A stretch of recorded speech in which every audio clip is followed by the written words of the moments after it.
things that are within your organization that provide the capability overall. And those are the resources, processes, and values. And this is Christensen's RPV network.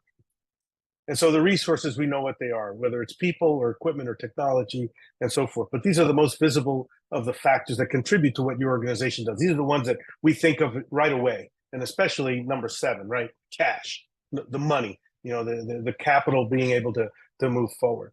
But then what are the processes that you have? All of the different things that are within your organization that help you sustain your organization and grow, right? Things like your processes for product development, for market research, procurement, budgeting, and resource allocation, the decision processes that you make to where you're going to place your capital or not. Your project management overall, that's a really important competency, and that's a process within your organization. And so those are important to take a look at, because those are the things that that are also invested into your products and services that bring the value to your customers. And the last thing is the values, the things that we were talking about before, your organizational culture, the values that establish the standards by which employees prioritize and make decisions as to where they're going to go with a particular product or not. Those are all really, really important and really contribute to the overall value that you provide your customers. And so when Christensen was looking at all of the research that he had done, he had identified 116 technologies that were introduced into just specifically the disk drive industry, where 111 were sustaining and 5 were disruptive.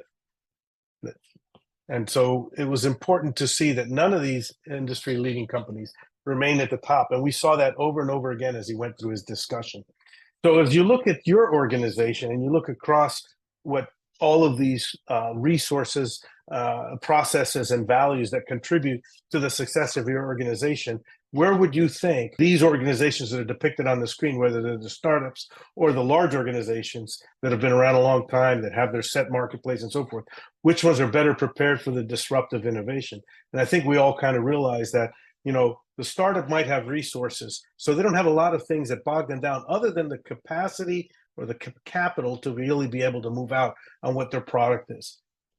In another or more established organization, we have those processes and we have those values that really kind of create that organizational culture, in addition to having the resources that probably are almost always allocated to satisfying those customers. And so that you can see where that might limit your ability to really pivot and move into a direction that you want to go.